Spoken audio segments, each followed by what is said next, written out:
wrote a column for decades, always circling around themes of tech, community, and business. I've sort of been on hiatus for the past few years, but it seems that it's the time to return. And it's great to be back.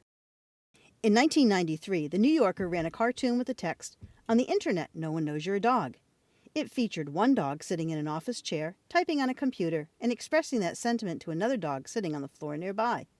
The cartoon quickly became a meme. I read the printed New Yorker magazine back then. Yes, ink on paper.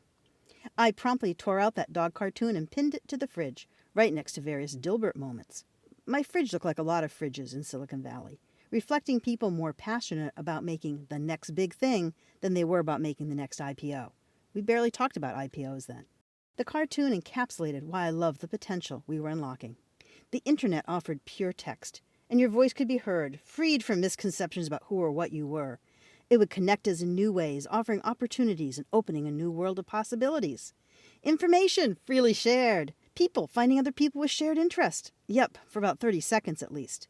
Then humanity set in. Flame wars, those cruel and angry taunts, hinted at what would become trolling and other social media ugliness. Commerce and corporate structures fought over access and control. It was very Wild West, yet oddly exhilarating as well.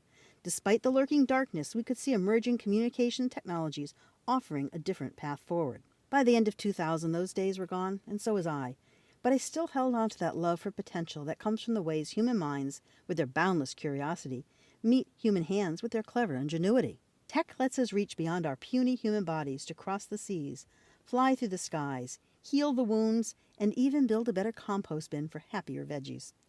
Tech lies embedded in transportation, agriculture, art, medicine, construction, communication, in literally every human endeavor, because the ability to shape our world with tools also lies embedded in the human psyche and forms part of our core nature.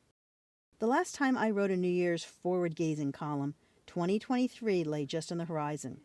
I said Techland was about to shift, that we'd been riding a wave for decades where tech's image was shiny and hopeful, if a bit scary, but that the winds had changed. The shine had dulled. The bloom had faded.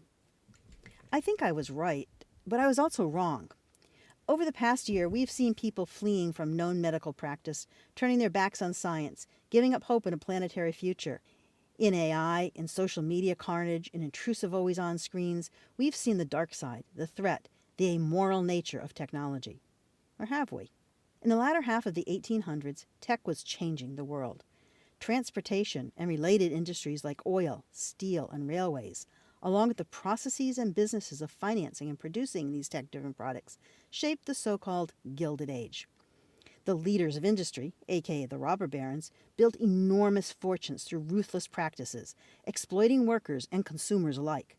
They drew on the business of tech to amass power and run the world as they saw fit. Sound familiar? That's the robber barons for sure, but it's also you and I. So in 2026, don't have a turn your back on it gut reaction to technology. Instead, bring back intent and awareness to that use. For me, that means I'm going to return to my old habit of going offline one day a week to reset.